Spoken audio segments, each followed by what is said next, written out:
Au nom du Père qui me crée, au nom du Fils qui me sauve, au nom de l'Esprit Saint qui nous sanctifie. Pour commencer notre petite prière, je vous renvoie à Saint Paul, la lettre aux Romains, chapitre 6, versets 8 à 11. Mais si nous sommes morts avec Christ, nous croyons que nous vivrons aussi avec lui. Nous le savons en effet, ressuscité des morts, Christ ne meurt plus. La mort sur lui n'a plus d'empire, car en mourant, c'est au péché qu'il est mort, une fois pour toutes.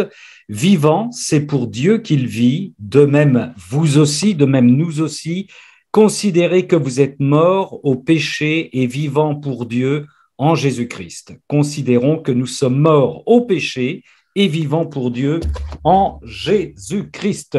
Romains 6, 8, 11. Notre Père, qui es aux cieux, que ton nom soit sanctifié, que ton règne vienne, que ta volonté soit faite sur la terre comme au ciel.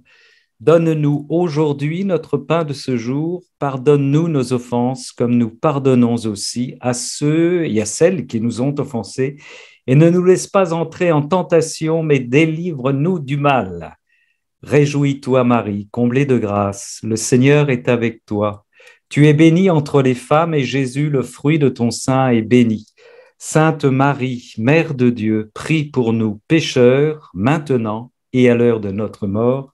Amen. Sœurs et frères de la divine volonté, merci d'être là pour cette méditation en deux temps, comme chaque fois.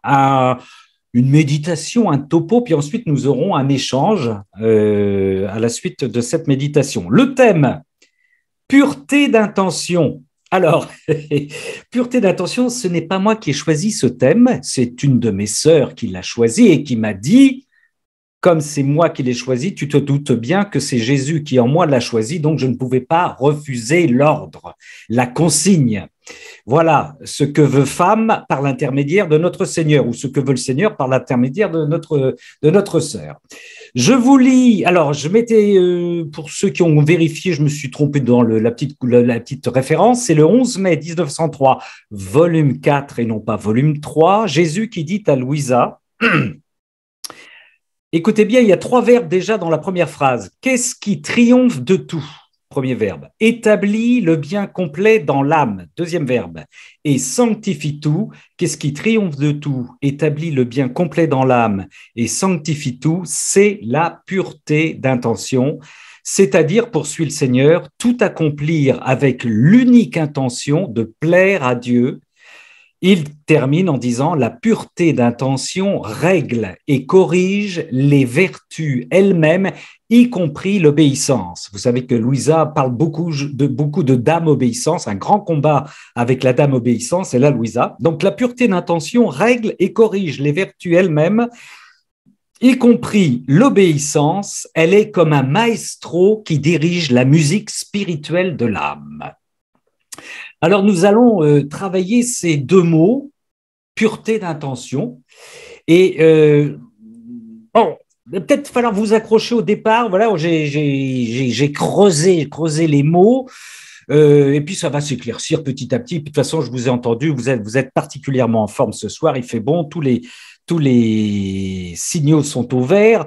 Donc, au départ, vous allez voir, c'est un petit peu technique. On va commencer par travailler le mot intention. C'est emprunté au mot latin intentio, I-N-T-E-N-S-I-O. C'est une action de tendre. J'ai l'intention de tendre vers quelque chose. Je vais vous donner des exemples. C'est une application de la pensée, de l'attention. Ma pensée va permettre une application, une réalisation, un effort vers une réalisation. Et avant d'aller plus loin, ce qui est intéressant aussi de noter, c'est que l'intention en latin est un dérivé de intendere, entendre. Autrement dit, mon intention répond à quelque chose que j'ai entendu soit à l'extérieur de moi ou au plus profond de moi. Ça, je trouve ça intéressant. Quand j'ai une intention, c'est que ça répond à quelque chose, à quelqu'un, mystère. Je vous donne, avant d'aller plus loin, des synonymes, et il y en a un paquet. d'intention, du mot intention. Nous avons arrière-pensée, j'ai une arrière-pensée, un but dans la tête, j'ai un calcul, une décision à prendre, un désir, un dessein, D-E-2-S-E-I-N, une idée, un mobile, un motif, un objectif, une pensée, un plan, un projet, un propos, tout ça, ça fait partie des intentions que j'ai. Et puis, il y en a d'autres. Hein. Je vous donne un dernier synonyme qui est intéressant pour nous, évidemment, volonté. La volonté, c'est un synonyme de l'intention.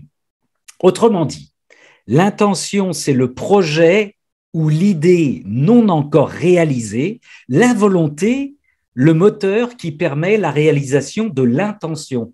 D'accord? L'intention précède la volonté va permettre à l'intention d'être réalisée, normalement, si j'ai la volonté de le faire. Je prends un exemple, mes sœurs et mes frères. J'ai l'intention de réaliser un tiramisu aux fraises et ma volonté me permet de le réaliser. Alors, au passage, j'ai pris tiramisu, je vais faire le malin, c'est un des rares gâteaux que je sache faire. J'ai regardé l'étymologie de tiramisu. J'en rigole d'avance. L'étymologie, c'est-à-dire le sens du mot tiramisu, accrochez-vous bien. Alors, c'est un sens polysémique, c'est un mot polysémique, P-O-L-Y-S-E accent aigu, M-I-Q-E. Polysémique, c'est-à-dire c'est un mot qui peut avoir plusieurs sens. Je prends un exemple, porter sa croix, ça a plusieurs sens. Je porte une croix, l'objet de la croix, mais ça c'est le premier sens, et le deuxième sens, je le porte à croix, c'est mes croix spirituelles. Voilà, voilà. Alors le tiramisu, on va s'arrêter à la traduction spirituelle, ça veut dire tire-moi vers le haut. Tiramisu, ça veut dire tire-moi vers le haut. Je trouve ça un gâteau spirituel. Voilà. Alors, j'ai l'intention d'abandonner. Alors, je poursuis sur l'intention. Hein. Donc, j'ai l'intention de faire un gâteau. D'accord? La volonté va me permettre de faire mon gâteau. J'ai l'intention d'abandonner ma volonté à Dieu et ma volonté me permet de m'abandonner à Dieu pour que la volonté divine remplace ma volonté. J'ai l'intention de laisser toutes mes intentions à Dieu pour que Dieu me donne ses propres intentions. On va développer ça. Hein. Et ma volonté autorise toutes les intentions divines à prendre le pas sur mes intentions humaines. J'ai l'intention d'être divinisé, youplaboum, et c'est une grande joie, et ma volonté autorise Dieu à diviniser tout mon être. Je ne vais pas aller trop vite, mais voyez déjà, on parle beaucoup, nous, de notre volonté, d'abandonner notre volonté, mais vous voyez, ce qui précède notre volonté, c'est d'abandonner aussi nos intentions au départ. Je vais y revenir tout à l'heure, parce que l'intention précède la volonté. Nous allons faire un petit détour par le catéchisme de l'Église catholique, comme d'habitude. Est-ce que je vous le remontre? Voilà. Tiens, je vais vous donner un moyen aussi. Oui, parce que, écoutez, alors voilà, je vais vous dire un truc. Oui, alors d'abord, vous cherchez un mot comme intention. Vous regardez le lexique du catéchisme de l'Église catholique et vous allez voir que intention s'y trouve et à plusieurs reprises. C'est-à-dire que tous les mots qui, par exemple, vous travaillent d'un point de vue théologique, spirituel, vous allez dans le catéchisme de l'Église catholique, vous regardez martyr, vous regardez témoin, vous regardez intention et vous allez voir qu'il y a plusieurs pages sur le mot intention. Il faut que nous nous formions, sœurs et frères. Je fais un petit je vais vous faire un peu de morale là, je me permets. Pourquoi je dis ça? Parce que j'ai vu 2 articles récemment, j'en ai perdu les références. Le premier article disait que les religions qui aujourd'hui transmettent le plus facilement leur rite aux jeunes, c'est l'islam et le judaïsme. Les chrétiens sont loin derrière. Et puis, il y avait un autre article, mais là, je pense que je ne vous apprends rien, et j'espère que je ne vais pas choquer ceux qui se cultivent, disait que les cathos sont incultes au niveau de l'énoncé de leur foi, de leur théologie. Vous savez, je fréquente une communauté chrétienne, je vais vous donner un petit exemple. Depuis, non pas des années, mais des décennies, les membres de la communauté n'ont eu comme formation... La seule possibilité qu'ils avaient, c'était d'écrire, de prendre des notes pendant l'homélie du prêtre. C'est-à-dire qu'ils prenaient un petit bout de papier, un petit bout de carnet, et puis pendant l'homélie, qu'elle soit bonne ou mauvaise, creuse ou pleine, ils prenaient des notes. ça a été pendant des années et des années, à tel point que il y a un des frères de cette communauté que je rencontre et qui me dit, moi je prends toujours un carnet et un stylo, ça m'empêche c'est pour ne pas m'endormir pendant l'homélie. Mais quand je le regarde, il pique du nez, il a son stylo qui est planté dans la cuisse. Et puis j'ai vu une autre religieuse, c'est pas une religieuse, c'est une sœur que j'aime beaucoup, très âgée, qui s'est formée uniquement par ce mode-là, qui me croise. Et quand on se croise dans nos chemins de campagne, elle me dit, Ramon, c'est Dieu qui a créé les hommes. Alors je lui dis, jusqu'à preuve du contraire, c'est Dieu qui nous a créés. Et là, elle me dit, mais qui a créé Dieu? Alors là, je lui ai dit, écoute, pour ne pas trop la déstabiliser, ma sœur, je te promets, ce n'est pas moi, je te garantis, ce n'est pas moi. Et apparemment, ça a calmé l'hémorragie. Voilà. Non, ceci pour vous dire il faut que nous nous formions, et je pense pour une simple raison, c'est que je ne sais pas quand, moi je ne suis pas devin, mais je pense que toutes les personnes qui actuellement sont en train d'essayer 36 trucs qui sont complètement en dehors de l'Église, quand ils vont se prendre un coup d'Esprit Saint, de divine volonté sur la tronche, quand ils vont venir nous voir, ils vont nous dire l'Eucharistie c'est quoi, la présence réelle c'est quoi, la transsubstantiation c'est quoi, etc. Il va falloir qu'on sache répondre. Il n'y aura pas assez, parce que si on leur dit bon on ne sait pas, il faut que tu ailles demander au curé, ils iront voir ailleurs, d'accord? Je pense qu'il est hyper important que nous nous formions. Alors allons-y. Assez petit détour par le catéchisme de l'Église catholique. Numéro 1750, 1751, 1752, 1753. C'est là que je vais vous demander de vous accrocher parce que je trouve que là, le catéchisme, c'est du costaud. Alors, le catéchisme définit l'intention. Il commence en disant l'objet. Alors, l'objet, je reprends mon exemple avec le tiramisu. L'objet, c'est ce que je vais réaliser. L'intention de faire quelque chose. Et les circonstances, donc il y a ce que je veux réaliser, l'intention et les circonstances pendant lesquelles je fais mon tiramisu, la cuisine, mon humeur, la radio, est-ce que je suis dérangé? Vous voyez les circonstances. Donc, le catéchisme de l'Église catholique dit l'objet, l'intention et les circonstances forment les sources ou les éléments constitutifs de la moralité des actes humains. Autrement dit, mes actes humains sont moraux ou pas moraux, immoraux, en fonction de mon intention, de ce que je veux réaliser et des circonstances dans lesquelles je vais réaliser tout ça. On va développer, vous affolez pas. Le catéchisme de l'Église catholique continue. L'objet, ce que je veux réaliser, mon tiramisu, est un bien vers lequel se porte délibérément la volonté. Ben oui, c'est normal. La volonté va me permettre de réaliser mon tiramisu, donc l'objet choisi est un bien vers lequel se porte ma volonté. Je veux être divinisé, je veux que Dieu vienne en moi, je laisse ma volonté, je laisse Dieu venir en moi. Il est la matière d'un acte humain. L'objet, ce que je veux réaliser, est la matière d'un acte humain. Ça se complique encore un peu, accrochez-vous. Face à l'objet que je veux réaliser, face à mon gâteau que je veux réaliser, l'intention se place du côté du sujet agissant. Très clair, je suis le pâtissier. Mon intention, elle m'appartient à moi. Donc, je suis le sujet agissant. Je suis responsable, je suis acteur. Parce que l'intention se tient à la source volontaire de l'action, c'est l'intention qui détermine, qui est la source de mon action et détermine pour la fin, l'objet que je vais réaliser. L'intention est un élément essentiel dans la qualification morale de l'action. Je fais faire un tiramisu bâclé ou parfaitement préparé. Quelle est mon intention dans l'acte que je vais commettre? Donc, encore une fois, c'est pour simplement dire que l'intention, elle est première, elle est très importante, et la moralité, entre parenthèses, la pureté de mon intention, on va y arriver, qu'est-ce qu'elle est? L'intention est un mouvement de la volonté vers la fin. L'intention regarde le terme de l'agir, c'est-à-dire l'intention déjà anticipe sur le résultat que je veux obtenir.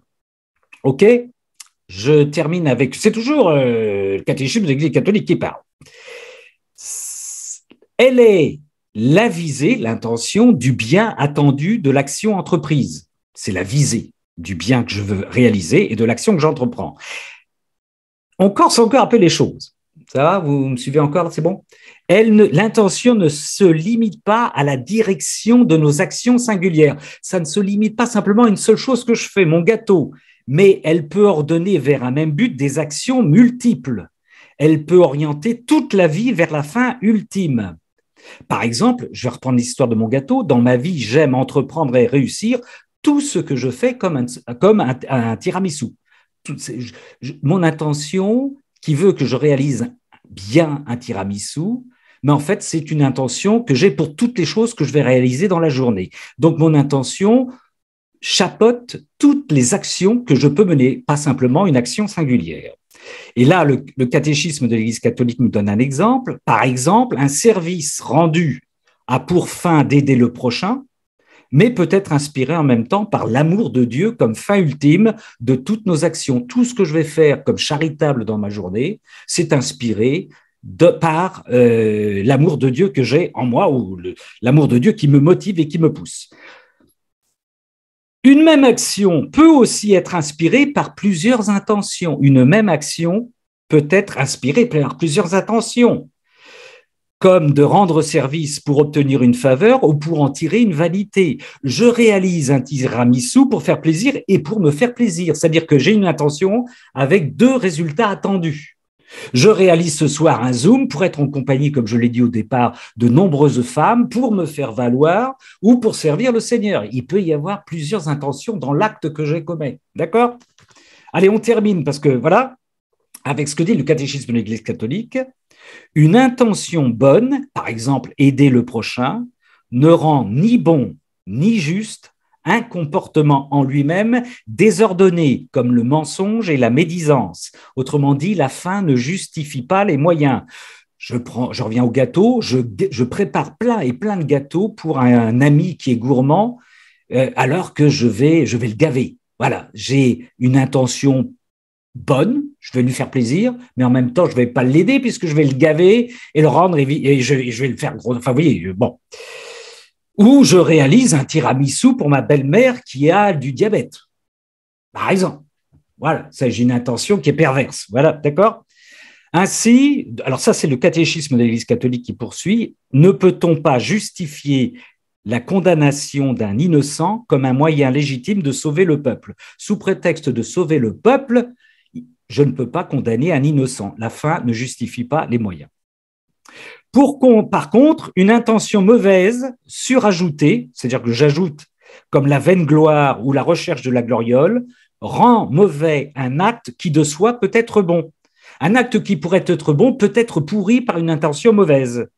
Je fais un tiramisu unique, alors ça c'est plus le catéchisme de l'Église catholique, c'est toujours mon exemple, je fais un tiramisu uniquement pour récolter des compliments. D'accord? Donc, si je ne vous ai pas perdu, l'intention est première. Elle répond à un appel, elle fait appel à la volonté pour réaliser un but, des projets. Voilà pour l'intention, qui est un élément évidemment stratégique de tous nos actes. Je termine sur le domaine de l'intention en donnant des exemples d'intentions que nous donne notre Seigneur, que nous donne Saint Paul, que nous donne la Vierge Marie. Ils ont des intentions qu'ils souhaitent que nous ayons nous-mêmes. Alors, c'est le Seigneur qui dit dans Jean 15, 9, 19, « Si vous gardez mes commandements, vous demeurerez dans mon amour comme moi, j'ai gardé les commandements de mon Père et je demeure dans son amour. Je vous ai dit cela pour que ma joie soit en vous et que votre joie soit parfaite. Si vous faites vôtre cette intention que j'ai, eh bien, votre joie sera en vous et votre joie sera parfaite. » Jean 15, 9, 19. Une intention de Paul à notre égard, que le Dieu de la paix, lui qui a fait remonter d'entre les morts grâce au sang de l'Alliance éternelle, le berger des brebis, le pasteur par excellence, notre Seigneur Jésus, que ce Dieu vous forme en tout ce qui est bon pour accomplir sa volonté par Jésus-Christ, à qui appartient la gloire pour les siècles des siècles. Amen. Au passage, que ce Dieu vous forme en tout ce qui est bon, toujours cette nécessité de se former. Ça, c'est dans Hébreux, chapitre 13, 20 à 21. Et puis, je termine avec une intention de la Vierge Marie qu'elle prête à Louisa, mais qu'elle prête à chacune et à chacun de nous, dans le royaume de la divine volonté que nous écoutons tous les jours, notamment sur le site Amen Fiat. Alors ça, c'est pris dans le 11e jour. Ma fille, dans chacune de tes actions, et comme premier devoir, c'est l'intention que nous prête la Vierge Marie, et comme premier devoir, celui d'adorer ton Créateur, de le connaître et de l'aimer. Agir ainsi place l'âme dans l'ordre de la création et l'amène à reconnaître celui qui l'a créé. Cette connaissance, écoutez bien, cette connaissance est le devoir le plus saint de chaque créature, connaître son origine, connaître son origine. Et le mot connaissance, au passage, je le note ce soir, je n'avais pas noté, revient très souvent. Bon, voilà pour cette introduction concernant l'intention. On va passer à la pureté maintenant. À la pureté d'intention. Alors, étymologie de pureté, là aussi c'est intéressant parce que le combat entre la volonté humaine et la volonté divine, état de ce qui est sans mélange. C'est l'état de ce qui est sans mélange. La pureté ne connaît donc pas la souillure ou le péché, c'est impossible. Dans le dictionnaire, état, qualité d'une substance qui ne contient aucune trace décelable d'une autre substance. État, qualité d'une substance, la pureté, qui ne contient aucune trace décelable d'une autre substance. C'est du sucre, c'est du pur sucre, il n'y a rien d'autre. C'est de la divine volonté, c'est de la divine volonté, il n'y a rien d'autre. Qualité de quelque chose dont rien ne trouble la fraîcheur, la limpidité ou ne ternit l'éclat, que rien n'altère, que rien n'abîme, que rien. Alors l'altérité, on en avait parlé un petit peu dans une autre méditation, que rien n'altère, que rien ne rend autre. Voilà, il garde sa spécificité. Catéchisme de l'Église catholique numéro 2518. J'ai aucune action avec le catéchisme de l'Église catholique. Voici ce qui est dit. La 6e béatitude proclame « Bienheureux les cœurs purs, car ils verront Dieu ». Matthieu 5, 8, vous le saviez. Le catéchisme précise « Les cœurs purs désignent ceux qui ont accordé leur intelligence et leur volonté aux exigences de la sainteté de Dieu. » Intéressant. Principalement en 3 domaines. La charité, charité première, charité, charité, charité. La chasteté ou rectitude sexuelle, ça me rappelle aussi un autre caractère que nous avons eu dans les précédentes méditations. La chasteté ou rectitude sexuelle. L'amour de la vérité et l'orthodoxie de la foi. Les cœurs purs désignent ceux qui ont accordé leur intelligence et leur volonté aux exigences de la sainteté de Dieu, principalement en 3 domaines, la charité, la chasteté. Alors, je ne vous refais pas un topo sur la chasteté, c'est pas ça forcément sexuel, c'est avoir une relation juste avec autrui, avec les personnes qui sont avec nous. Je les respecte, je les laisse libres et surtout, j'ai aucune emprise sur eux. C'est la relation qu'avait notre Seigneur avec toutes les personnes qu'il a rencontrées, y compris les nombreuses femmes qui ont dû de temps en temps le solliciter, l'embêter tellement il était magnifique. Donc, l'amour. Alors, il existe un lien, poursuit le catéchisme de l'Église catholique, entre la pureté du cœur, du corps et de la foi. Il existe un lien entre la pureté du cœur, du corps et de la foi. Le catéchisme poursuit. Les fidèles doivent croire les articles du symbole des apôtres. Citation de saint Augustin. Afin qu'en croyant, ils obéissent à Dieu, qu'en obéissant, ils vivent bien, qu'en vivant bien, ils purifient leur cœur, et qu'en purifiant leur cœur, ils comprennent ce qu'ils croient. Ça, c'est intéressant aussi pour nous, sœurs et frères, c'est en purifiant notre cœur que nous allons de mieux en mieux comprendre ce en quoi ou ce en qui nous croyons. Ce n'est pas l'inverse. Plus je vais être pur, plus je vais laisser Dieu me purifier, plus je vais laisser Dieu me débarrasser de mes scories, plus mieux je vais comprendre, évidemment, ce en quoi je crois. Ça, c'est intéressant. Alors, saint Augustin dit, c'est le catéchisme qui poursuit, que c'est voilà, c'est ce que je viens de vous dire. Bon, donc c'est pour ça que Dieu est pur, il est la pureté même, il recherche donc des cœurs purs, des âmes pures, pour pouvoir y verser sa pureté. D'où la nécessité, une fois de plus, l'évidence d'abandonner pour nous notre volonté humaine, de s'abandonner complètement. Avec ma volonté, il va être difficile de faire une petite cuisine pure. Il faut que ce soit Dieu qui vienne faire sa grande cuisine, son grand tiramisu pur, mais divin en nous. Catéchisme numéro 2345. La chasteté est une vertu morale.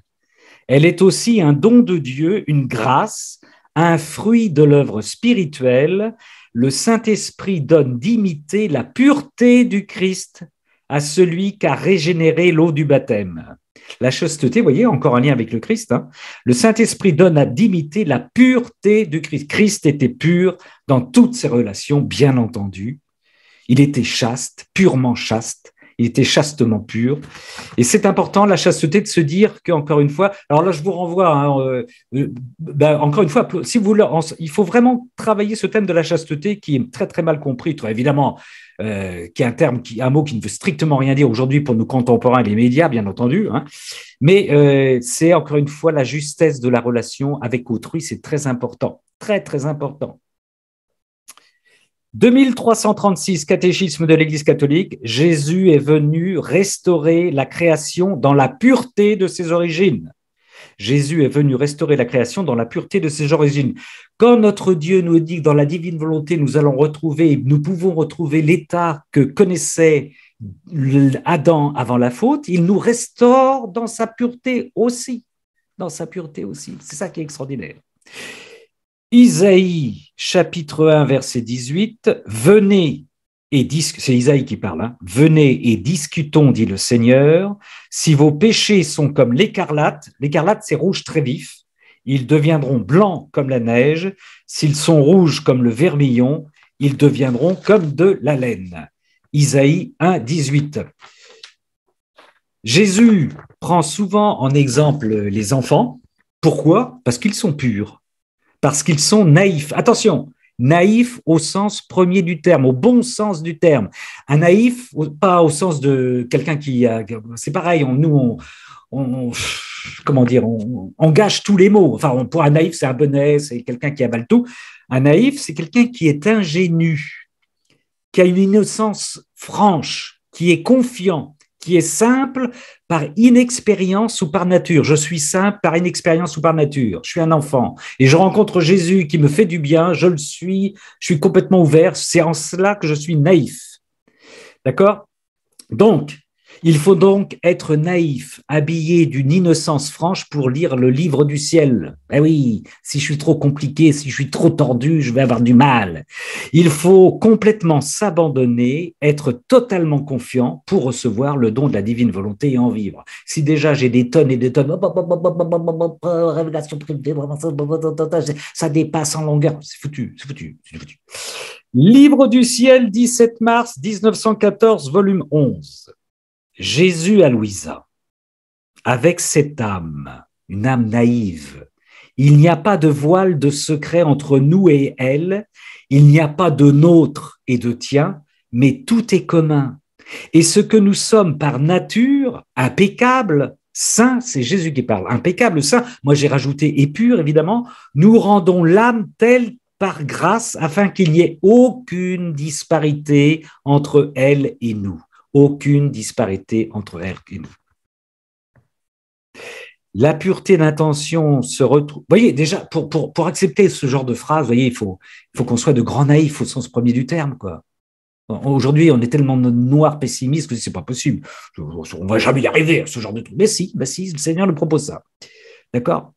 Donc, la pureté d'intention se retrouve évidemment dans l'acte préalable que nous disons chaque matin. Seigneur, en ce début de journée, je place ma volonté dans la tienne, de telle sorte que je vive toutes les actions de ce jour dans ta divine volonté. Mais cet acte préalable est motivé par mon intention. Je veux vivre dans ta volonté. Vous voyez, l'intention précède la volonté. D'où vient mon intention ? De Dieu qui suscite en moi ce désir de plus en plus profond de m'en remettre à lui, de vivre dans sa volonté, ici comme au ciel. D'autre part, nous l'avons vu, intention est synonyme de volonté. Autrement dit, en plaçant ma volonté humaine dans la volonté divine, je place toutes mes intentions dans les intentions de Dieu.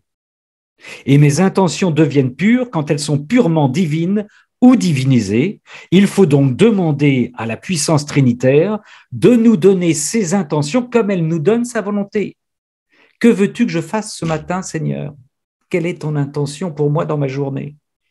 Il nous faut, comme Marie, offrir nos intentions humaines au pied du trône de la Trinité, les sacrifier pour être divinisés. C'est radical, la divine volonté. C'est s'abandonner totalement pour être les tabernacles, les hosties du Seigneur. Et une hostie est pure. Une hostie est pure. Alors, ce n'est pas simplement notre volonté que nous avons abandonnée, c'est nos intentions dès le démarrage. Marie, il nous faut, comme Marie, offrir nos intentions humaines au pied du trône, les sacrifier pour être divinisés. Jésus nous invite à prier en glorifiant le Père constamment et en n'ayant qu'une seule intention, que ta volonté soit faite comme au ciel sur la terre. Et Jésus, vous le savez, sait mieux que nous les intentions qui sont nécessaires à notre prière, puisque nos intentions doivent devenir les intentions de la Trinité. J'ai l'intention, ce matin, je me réveille, d'aller chez le coiffeur pour me rendre belle, me rendre beau. Bon. Eh bien, je suis en train de commettre un péché. Vous l'avez compris, je vous renvoie, attention, je vous renvoie à la notion de péché qu'on a vu dans des précédentes méditations. Je suis en péché parce que je n'ai pas cité Dieu. Vous savez, le péché, c'est manquer sa cible. À chaque fois que je manque la cible divine, je suis dans le péché. Donc, quand j'ai l'intention, ce matin, il faut que j'aille chez le coiffeur, je rajoute, Dieu, quelle est ton intention pour moi quand je vais aller chez le coiffeur? Là, je ne suis plus dans le péché. Tous mes actes que je vais commettre, que je vais réaliser, y compris aller chez le coiffeur, qu'est-ce que tu me prépares chez le coiffeur? Peut-être un échange, une discussion, une rencontre avec quelqu'un que je ne connais pas, etc., etc. Même, vous voyez, donc, dans mon intention, quand on se lève le matin, quelles sont tes intentions, Seigneur? Quelles sont tes intentions pour nourrir mes intentions? Que veux-tu faire de ma journée? Ça va jusque-là. Hein? Penser que ce n'est pas possible, sœurs et frères, ça blesse notre Seigneur. Ça, je le dis pour les pessimistes, les psychorigides, serrés du sphincter. Vous savez, hein? Jésus, tu abandonnes la petite pierre de ta volonté humaine et le tour est joué, je fais le reste, répète le Seigneur. C'est possible de vivre la pureté d'intention ici et maintenant. Cette phrase d'un théologien, je ne sais plus qui l'avait écrite, la vie sur terre est le noviciat de l'éternité. Le noviciat, c'est où on apprend. La vie sur terre est le noviciat de l'éternité. Et vous le savez, contrairement à ce que beaucoup de chrétiens pensent, c'est pas tout va pas se jouer dans l'éternité, tout se joue actuellement. Tout se joue actuellement. Nous allons rentrer au ciel avec le capital de ce que nous avons engrangé aujourd'hui, notamment au niveau de la connaissance de Dieu, de notre relation à Dieu. Si on n'y connaît rien, si on s'est complètement planté sur Dieu, on aura tout à réapprendre, on prendra notre temps quand on va être dans le face-à-face avec le Seigneur. Si j'ai commencé à être travaillé par la pureté de Dieu en moi, ma pureté se dégagera en avance. J'aurai un capital pureté, capital divine volonté, capital joie, résurrection, en rentrant et en rejoignant le Seigneur. Nom d'un chien, nom d'un chien. Alors, on se calme. Alors, oui, tiens, je ne sais pas pourquoi j'ai placé ça maintenant. L'autre jour, j'ai eu une personne, alors ça peut paraître mégalo, suite à ce que je disais, m'a dit, est-ce que vous avez des locutions avec le Seigneur? Elle m'a posé la question. Alors, j'ai dit non, je n'ai pas de locution avec le Seigneur. Mais je reprends cette question. Je ne juge pas cette personne comme étant un manque de foi. Et je comprends complètement sa question. C'est-à-dire que plus on s'abandonne dans la foi, plus mystérieusement et avec confiance, sans avoir d'apparition, de locution, on entend le Seigneur, mais je pense que vous le vivez toutes et tous, nous commander, nous inviter, nous conseiller, nous accompagner. Ça passe par autre chose que des paroles, d'accord, hein? Mais autrement dit, plus notre foi est grande, plus le voile se déchire entre Dieu et nous. Vous savez, San Juan de la Cruz, Saint Jean de la Croix dit qu'il y a juste un voile qui nous sépare de la divinité. Il suffit de déchirer le voile. Mais plus on entre dans cette relation avec le Seigneur, mais plus on se laisse guider, plus. Alors voilà, oui, moi je ne dis plus je fais ci, je fais ça, mais le Seigneur me demande de. le Seigneur m'accompagne, le Seigneur m'a recadré, le Seigneur m'a envoyé une tarte, le Seigneur m'a flagellé, le Seigneur me donne une croix, le Seigneur me donne une joie. Voilà, mais bien sûr, mais bien sûr. Et, bien sûr. Et sans pour autant, voilà, et non, non, non, non, ne vous précipitez pas chez moi pour ouvrir un sanctuaire, je n'ai pas de locution. Cette phrase du psaume 19, le commandement, je l'aime beaucoup ça, on le dit aux laudes, les laudes que vous priez chaque matin, n'est-ce pas, sœurs et frères, en église ou dans votre cœur ou chez vous, le commandement du Seigneur est limpide, le commandement du Seigneur est limpide, il clarifie le regard. Il clarifie le regard. C'est-à-dire que la loi du Seigneur clarifie notre regard, clarifie notre âme, notre agir, nos pensées. La clarté et la pureté retrouvées peu à peu, celles que possédait Adam avant le péché, Jésus promet à Louisa qu'elles occuperont les enfants de sa divine volonté sur la terre comme au ciel.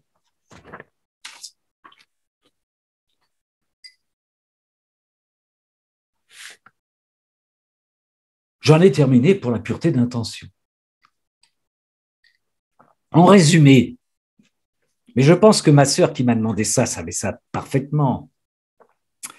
En résumé, demandons à Dieu d'avoir des intentions pures, pas simplement une volonté pure, mais des intentions pures qui vont permettre à sa volonté d'être complètement opérante en nous, pour que effectivement la vie de Dieu se fasse en nous, pour que nous soyons complètement les sujets de la divine volonté. Et bien entendu, je n'ai pas insisté lourdement là-dessus, mais la Vierge Marie est l'exemple que nous devons suivre, la reine du royaume du ciel, la reine du royaume de la divine volonté, au niveau de la pureté, au niveau de la chasteté, au niveau de l'obéissance. Et regardez les combats de Louisa. Alors moi, ça me terrifie parce que bon, mais les combats qu'elle mène, la pauvre Louisa, avec ou contre l'obéissance. Et Jésus insiste, l'obéissance fait partie, c'est une des plus grandes conséquences d'une pureté qui habite une personne, quelqu'un qui obéit aux lois du Seigneur, aux invitations du Seigneur. Aïe, aïe, aïe, aïe, aïe, aïe, pas facile. Avant de passer à un échange, sœurs et frères, bon, j'espère que ça n'a pas été trop compliqué. Je vous renvoie en tout cas au catéchisme de l'Église catholique. Regardez le mot intention, vous l'avez. Là, j'avoue qu'ils nous ont proposé des passages, c'est parfois costaud, mais il faut y aller, il faut aller lire. Surtout que on le voit bien, le catéchisme de l'Église catholique rejoint profondément, enfin, on va dire l'inverse parce qu'autrement on va se faire taper sur les doigts. Le livre du ciel rejoint profondément le catéchisme de l'Église catholique. Restons chronologiques, d'accord? Bon, d'accord. Avant de vous donner la parole, pour qu'on échange, je reviens, comme je le fais d'habitude, sur des zooms précédents, parce que j'ai retrouvé des petites choses intéressantes. On avait beaucoup parlé de la juste indifférence, vous savez, la juste indifférence. Et j'ai trouvé un texte, c'est la Vierge Marie dans le 14e jour. Hein, vous êtes tous plongés, j'espère. Hein. Sœurs et frères, s'il y en a un ou une parmi vous qui me dit qu'il n'a pas encore ce livre-là, oh là là là, qu'est-ce que je peux faire, Seigneur? Qu'est-ce que je peux faire? Leur proposer comme punition.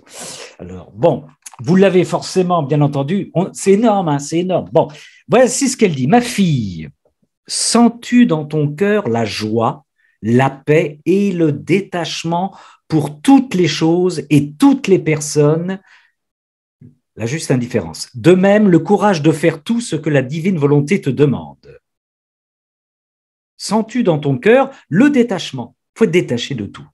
Ma fille, la paix, le détachement, elle remet une couche, ma fille, la paix, le détachement et le courage forment dans l'âme l'espace dans lequel la divine volonté trouve sa place.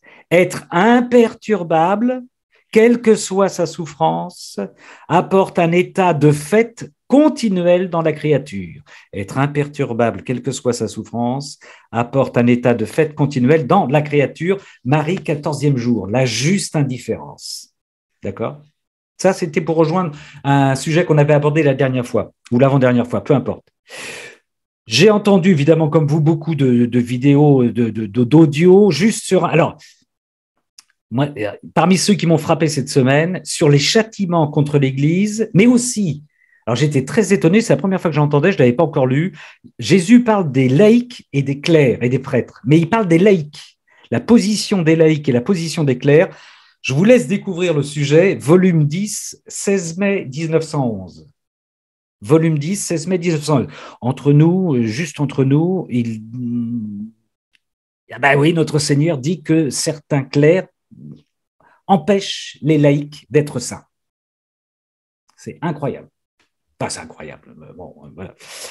Et puis, si vous êtes, ça ne vous arrive pas, vous, mais comment dire, découragé, le moral dans les bottes, vous êtes seul, on vous prend pour une tarée ou un taré parce que vous êtes dans la divine volonté, plongez-vous, sœurs et frères. Je l'avais entouré, je l'avais encadré, lu 15 fois, mais je l'ai entendu encore dans un audio un matin en faisant du vélo d'appartement, vous allez tout savoir, sur la vie transformée par la divine volonté, mais mangez-le, 21 mai 1900, volume 3.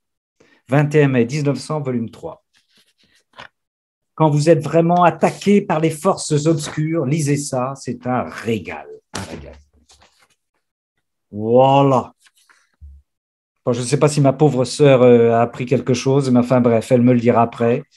Hop là, c'est la bouteille qui cogne contre le machin. Sœurs et frères, on peut prendre un petit temps de partage si vous le souhaitez.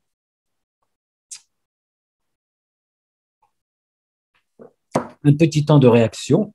Ce n'est pas forcément des questions, vous le savez. Hein. S'il y a des questions compliquées, on les posera aux professionnels de la profession, aux théologiens. Mais entre nous, on peut partager.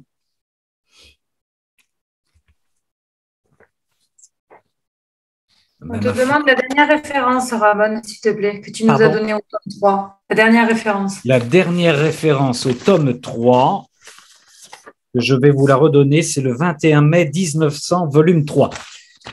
Écoutez, comme vous êtes, j'en profite, vous me laissez une minute encore, non pas pour vous quitter, aller boire une bière, mais pour vous lire un petit extrait de Benoît XVI que j'ai lu ce matin. Un régal. Alors voici. Les premiers chrétiens, c'est Benoît XVI qui parle, hein, les premiers chrétiens se sont simplement appelés les vivants. Les vivants. Les chrétiens s'appelaient entre eux aussi les saints, vous le savez, les saints parce qu'ils étaient remplis de Dieu. Ils n'avaient pas de complexe, d'accord? Mais j'ai découvert, moi, qu'ils s'appelaient aussi, ils s'appelaient les vivants. Quand on est, ben c'est normal, quand on vit de la divine volonté, on est un vivant. Ça s'écrit Hoizontes, H-O-I-Z-O-N-T-E-S. Il poursuit. Ils avaient trouvé ce que tous cherchent, la vie elle-même, la vie pleine et donc indestructible. Mais comment est-il possible de parvenir à cela? Il poursuit. La prière sacerdotale donne une réponse peut-être surprenante, mais qui, dans le contexte de la pensée biblique, était déjà en préparation. L'homme trouve la vie éternelle par la connaissance. Supposons par là le concept vétérotestamentaire de connaître, selon lequel connaître crée une communion, ce n'est faire qu'un avec ce qui est connu. Vous savez, c'est ce que je vous dis souvent, connaître, c'est naître avec. Là, il dit connaître, c'est ne faire qu'un avec ce qui est connu. Dieu me donne de se connaître à travers la divine volonté, je ne fais qu'un avec lui dans ma connaissance, je nais, je renais, je nais avec lui et je vis avec lui. Mais donc il faut connaître, il faut lire le livre du ciel. Mais naturellement, poursuit Benoît XVI, ce n'est pas n'importe quelle connaissance qui est la clé de ma vie, mais bien le fait qu'il te connaisse, toi, le seul véritable Dieu et celui que tu as envoyé, Jésus-Christ. Il conclut, c'est une espèce de formule synthétique de la foi dans laquelle apparaît le contenu essentiel de la décision d'être chrétien. Ça nous renvoie à la décision dont nous parle Louisa. Est-ce que je veux vivre dans la divine volonté? Est-ce que je veux connaître Dieu? Est-ce que je veux vivre de Dieu? Ça dépend de ma décision, de mon intention. Ah, j'ai assez parlé. Quelqu'un a quelque chose à dire peut-être?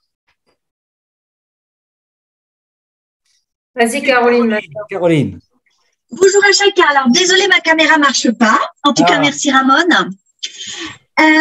Moi, c'est peut-être plus une difficulté qu'une question. Oui. Mais si on désire vivre au 4e degré sur la Terre, faire partie du premier cercle d'enfants, quelque part, est-ce que c'est pas un peu rechercher sa gloriole? Parce que je m'oublie pas. Ok, c'est pour Dieu, mais pas 100% pour Dieu. Tu vois ou pas ce que je veux dire? Où elle est ma pureté d'attention alors que il y a peut-être par derrière quand même une recherche de, je sais pas si on peut dire gloriole, mais en tout cas d'intérêt personnel. Alors, moi, j'ai envie de dire, Caroline, d'abord, ne te torture pas, ne sois pas maso, mais si tu es en train de me dire, tu as la réponse dans ta question, d'une certaine manière. S'il y a un petit bout de gloriole, ta gloriole, elle est là. On est bien d'accord. Tu recherches une gloriole. Mais si j'essaye de comprendre ta question, c'est est-ce que tu peux avoir une intention pure, vraiment pure? C'est ça ta question? Si je demande à Dieu de vivre dans la divine volonté, Oui, oui. Et alors? Ouais. Non, mais c'était le fait que je m'oublie pas dans l'histoire. Bien sûr, nous n'avons pas à nous oublier. Nous vous demandons à vivre dans la divine volonté pour être parfaitement heureux. On ne s'oublie pas. Ouais, mais du coup, c'est pas uniquement pour Dieu, voilà. Il y a quand même un intérêt par derrière. Oui. Alors là, oui, attention, oui, il y a un intérêt, il y a un intérêt, mais Dieu nous a créés par intérêt. Ouais. L'intérêt n'est pas interdit. L'intérêt, c'est de nous aimer. Oui, mais après, on aura plus de gloire et plus de bonheur.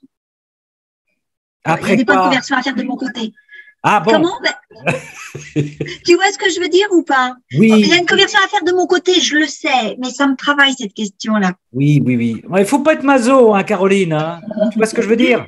Ouais. Il ne faut pas se dire, comment dire, s'abandonner, aller complètement à l'abandon total, sans doute, ça ne se fait pas du jour au lendemain. C'est une école aussi, c'est une progression. Mais Dieu, dans sa relation d'amour avec toi, c'est pas pour que tu n'existes plus, pour que tu t'oublies complètement, c'est pour que tu sois pleinement réalisé en lui. Donc, tu vois, il y a pas, comment dire, il y a pas, le but, c'est pas de rayer Caroline de la carte, hein.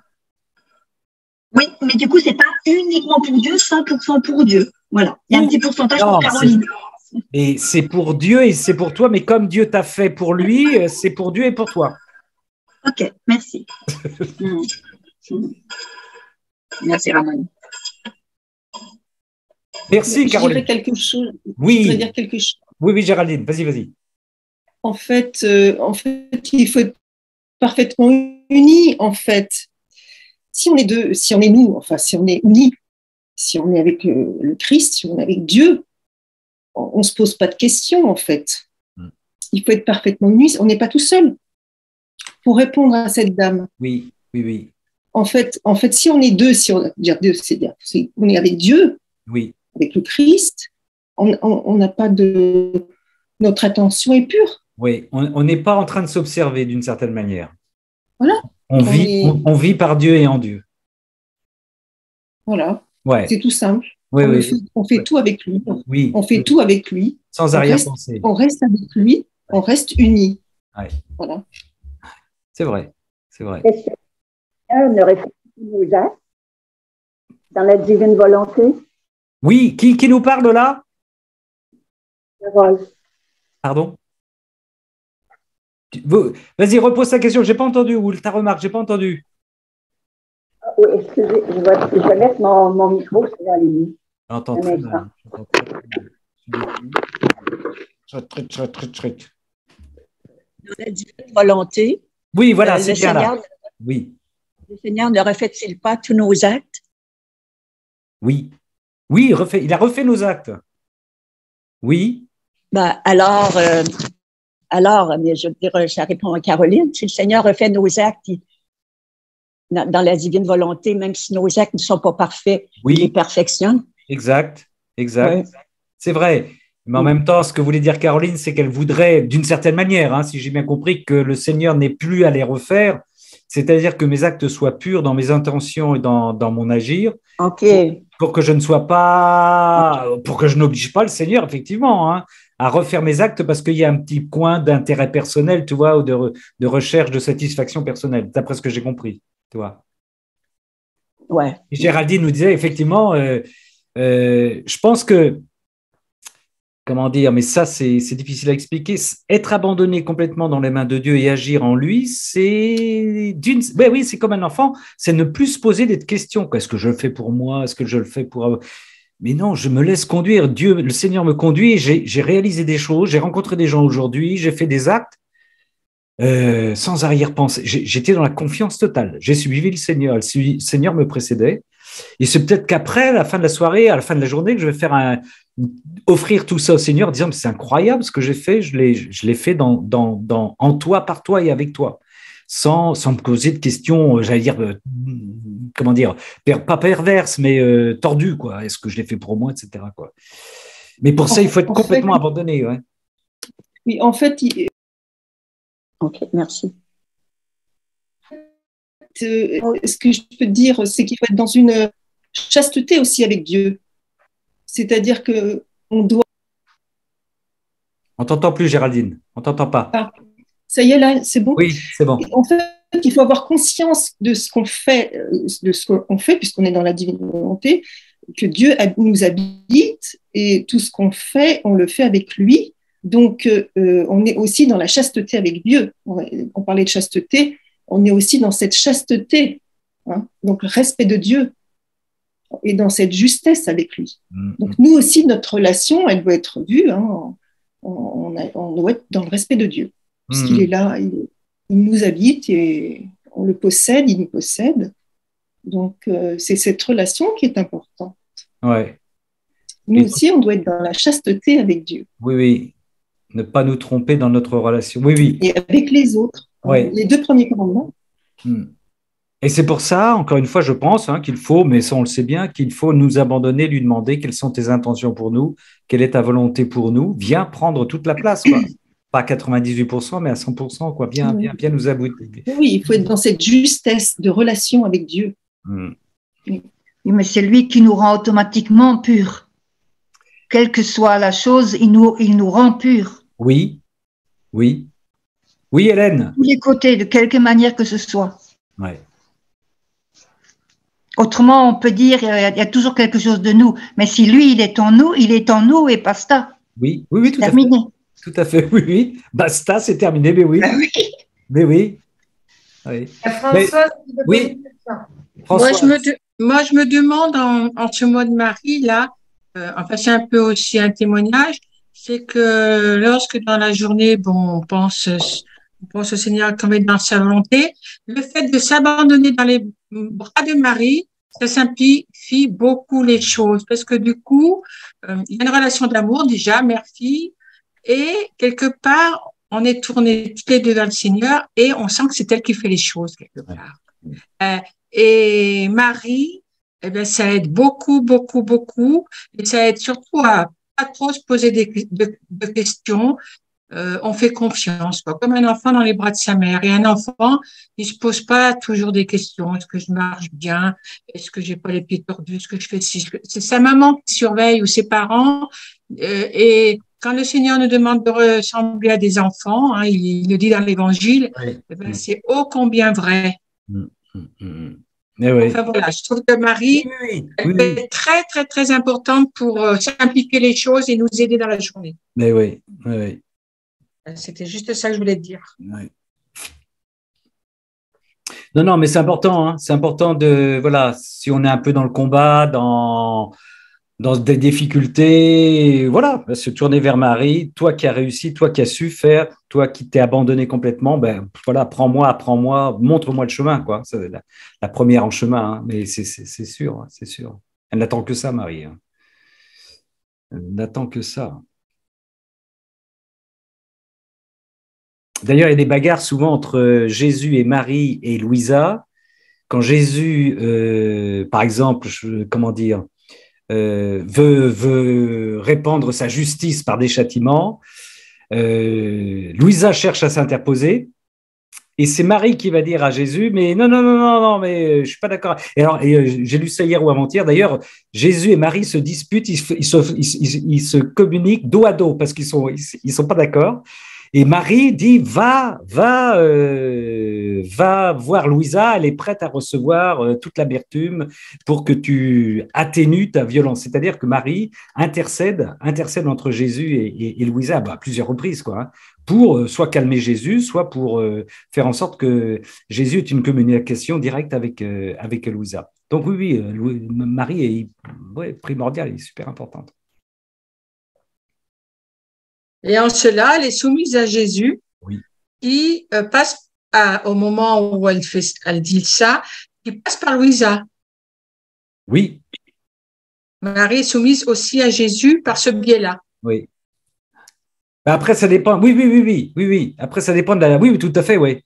De la décision de Jésus, mais oui, bien sûr, elle respecte la. Oui, bien sûr. Ouais. Ouais. Et notre sœur Marie-Josée Trudel, tu peux remettre le micro, ma sœur. Oui, bonjour. C'est concernant la pureté d'intention. Est-ce que notre sœur disait il y a toujours un intérêt personnel? C'est que Jésus répète souvent à Louisa de garder les yeux fixés sur lui pour avancer et que dès qu'on retourne pour se poser des questions et se regarder soi, on recule. Alors, c'est comme si on veut vraiment une pureté d'intention, il faut garder les yeux fixés sur Jésus. Ça va aussi avec l'innocence de l'enfant qui fait confiance, là. Oui. Mais la solution, c'est de regarder en avant, garder nos yeux fixés sur Jésus. Oui. Et arrêter de regarder notre nombril. Qu'est-ce que je fais? Même l'intention. L'intention devient pure si on fait juste regarder Jésus. Si on se retourne vers nous, on commence à se poser des questions, là, il y a un problème. Mais oui.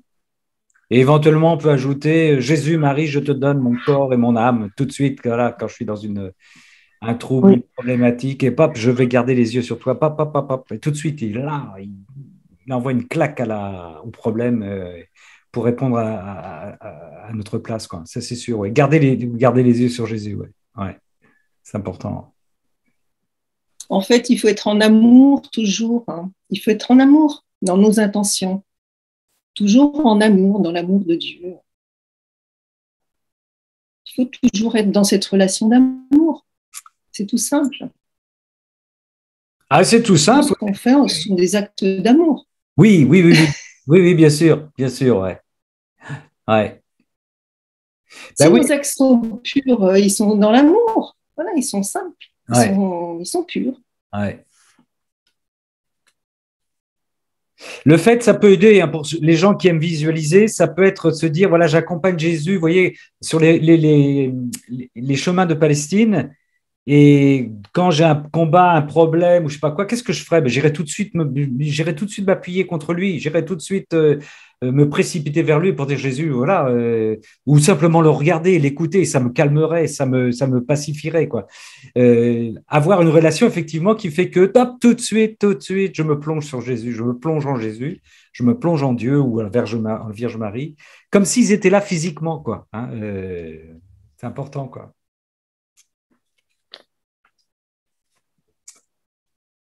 Est-ce qu'il y a d'autres remarques, d'autres questions, sœurs et frères? Alors, je vois Julia et Emmanuel qui lèvent le doigt. Julia! Mettez le son, mes sœurs. Donc, Julia et après Emmanuel.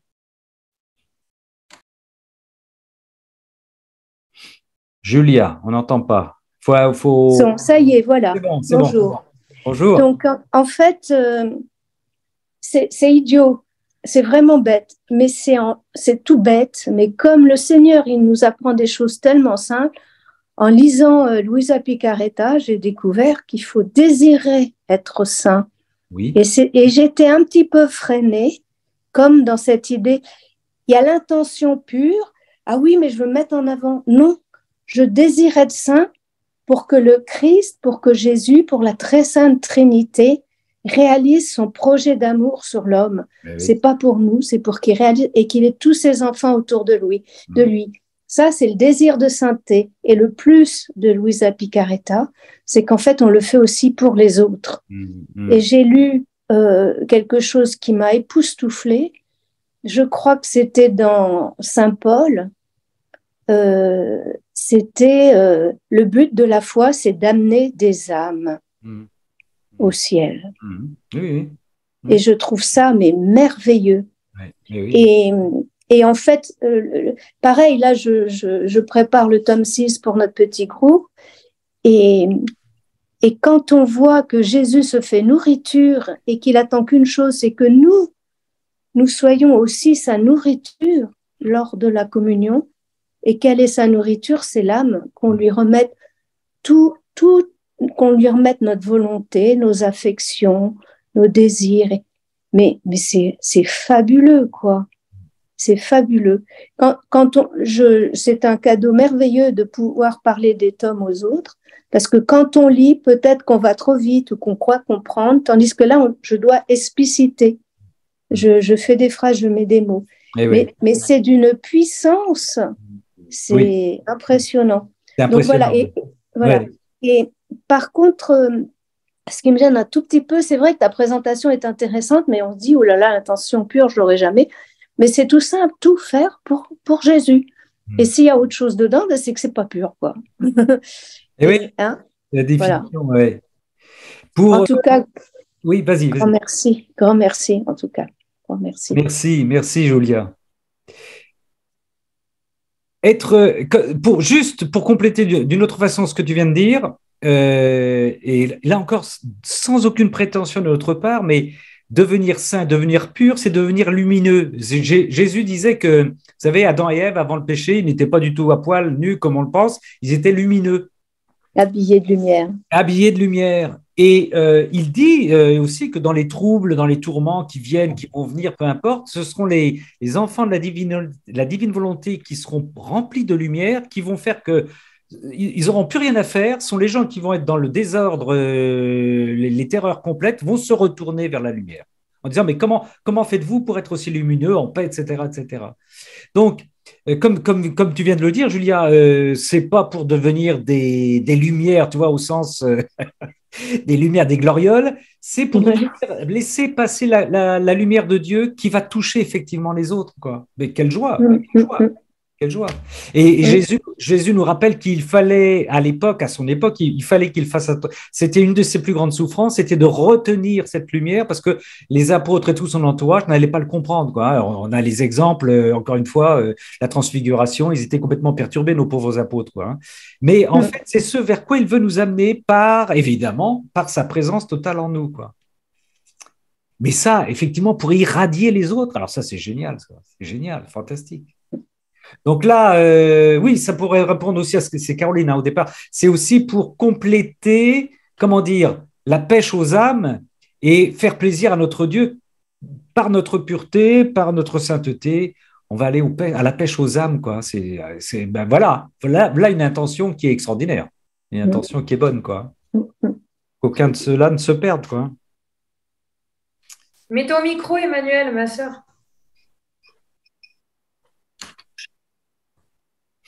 Serait-ce Emmanuel qui nous a quittés la dernière fois pour aller voir son curé?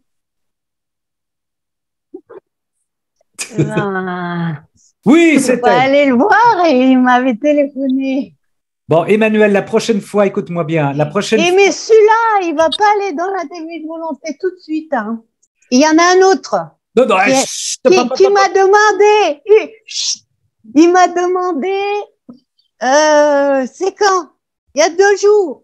La prière pour rentrer dans la divine volonté. Je travaille comme Jésus. Ouais. Je lui ai fait un truc. Oh, je lui ai envoyé un message et je l'ai pris en photo en pleine nuit. J'ai pris en photo une page de la divine volonté sur les prêtres craques. J'envoie à 3 et j'ai dit à tout le monde priez. Et là, il m'appelle. Tac, il me dit. Ça y est, tu peux m'envoyer la prière pour rentrer dans la divine volonté. Je dis alors là, c'est vraiment, waouh, Seigneur, c'est comme une dague à la maison. Je suis allée voir ma fille, ça y est, le Père Xavier, il va rentrer. Et alors, il y en a un autre, Jean-Baptiste aussi, le Père Jean-Baptiste, le Père Jean-Charles et le Père Joseph. Alors, mais je vais tout doucement. Comme Jésus l'a fait avec moi. Tout doucement. Oui. Genre, je touche pas, je tourne autour. J'envoie des petits messages subliminaux et crac! Et c'était pour vous dire. Oui, Emmanuel. Alors, l'autre jour, justement, j'étais à l'adoration au Vêpres et, c'était quand il y avait la miséricorde. Oui. Parce que dans la paroisse à côté, on a plein de prêtres. Et il faut ils font la journée de la miséricorde. Oui. Avec le Saint-Sacrement, avec le tableau et tout. Et moi, j'étais là et je priais là, comme ça, devant le Saint-Sacrement, à genoux là, complètement, waouh. Et je lisais le tableau là, Jésus, j'ai confiance en toi. Oh là là, puis je le regardais comme ça et j'étais complètement waouh. Et là, de ce coup, j'ai senti qu'il me dit, Emmanuel, j'ai confiance en toi. Alors moi, j'ai dit, mais Seigneur, mais personne n'a confiance en moi. Même pas moi. Comment c'est possible? Bon, rassure-moi, tu t'étais pas explosé de rire devant le Saint-Sacrement quand même. Non, j'avais la banane, mais mais surtout, je me disais, mais ouais. C'est fou que je puisse entendre une chose pareille. Ouais. Mais de toute ma vie, c'était plutôt l'inverse. Hein. Il n'y a jamais eu personne qui a eu confiance. Alors, ça veut dire que si il peut avoir confiance en moi, voilà, alors vous, je vous dis pas, il a faux. Voilà, c'est tout. Merci Emmanuel, sois béni. Sois béni. Toi aussi, Ramon et tout ça. Béni, bisous, béni. Aïe, aïe, aïe, que joie. Ben oui. Il mise sur nous le Seigneur, il mise sur nous. C'est un commande. Est-ce qu'il y a une autre remarque, une autre question? Un autre témoignage? Ou est-ce qu'on en reste là?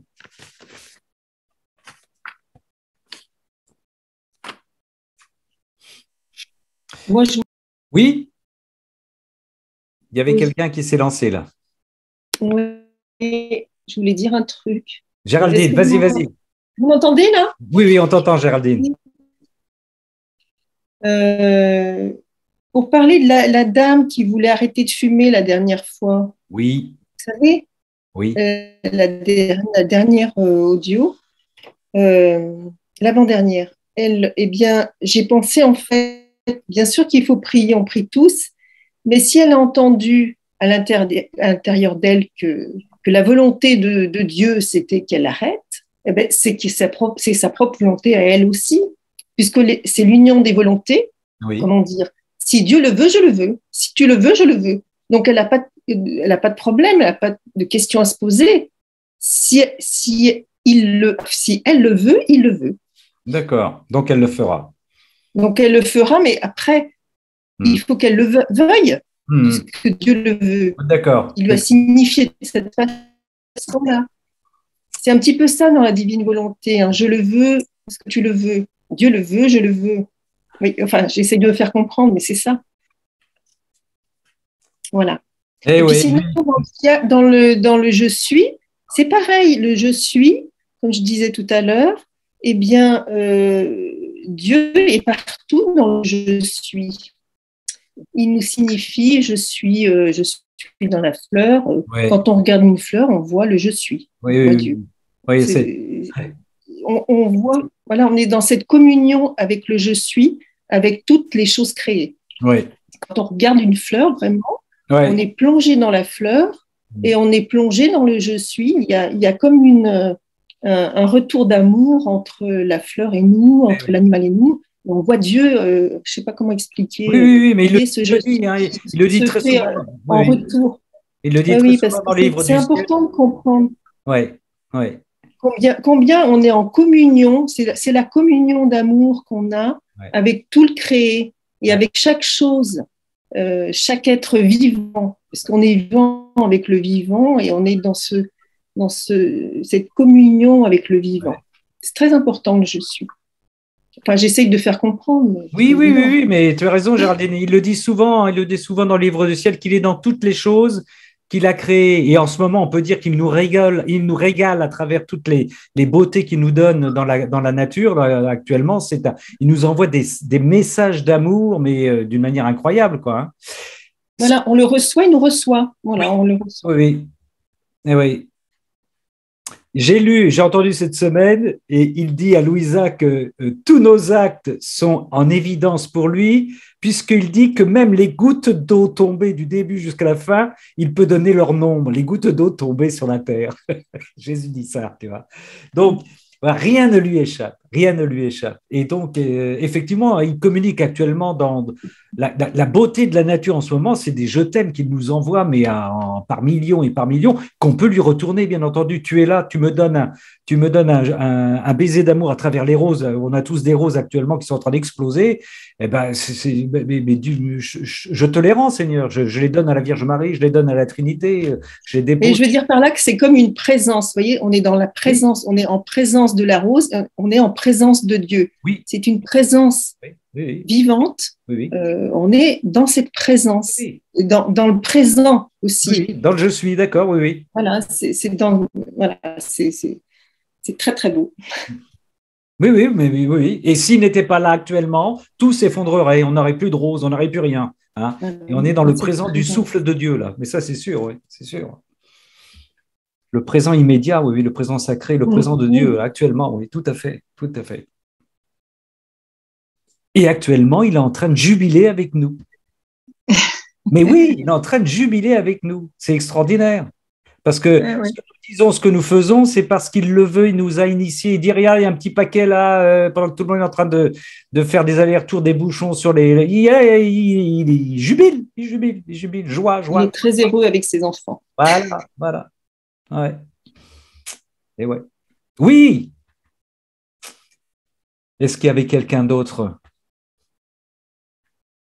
Merci Géraldine pour ce présent, nous rappeler le présent de Dieu, c'est très… Jésus, il aime beaucoup jouer, beaucoup, et faire des tas de plaisanteries, et mon ange gardien aussi. Oui. Alors là, des farces, des surprises, mais incroyables. Tout à l'heure, là, je sors de l'église, paf, je me mets devant une boîte aux livres. Ça fait 2 jours que je parlais avec Saint François d'Assise. J'ouvre la boîte, je dis Jésus, un cadeau, parce que souvent il me fait des petits cadeaux comme ça. J'ouvre la boîte de livres, paf, un bouquin sur Saint François d'Assise.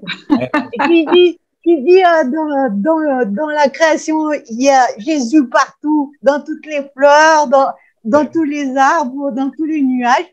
Et en plus, il dit un truc très important, c'est que quand on est une maman, on s'est occupé d'un bébé. Moi, j'ai 2 enfants. Je les ai allaités tous les 2. Mais on pense qu'à eux toutes les secondes. Ils respirent pas. Hop, on est comme ça. Ben avec Jésus, c'est pareil. On est là comme le lait sur le feu. Et Jésus, et je t'aime Jésus. Et t'es où mon Jésus? Pareil avec mes bébés. Pareil. Il n'y a pas besoin de chercher le midi à 14h. Surtout les mamans, les papas, je sais pas. Je suis pas. Bon. Il n'est pas envie d'être un papa.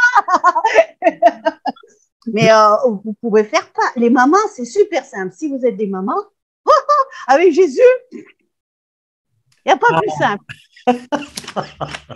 Amen, alléluia. Amen. Alors, merci, ma sœur Emmanuelle. Tu es excellente. C'est délicieux.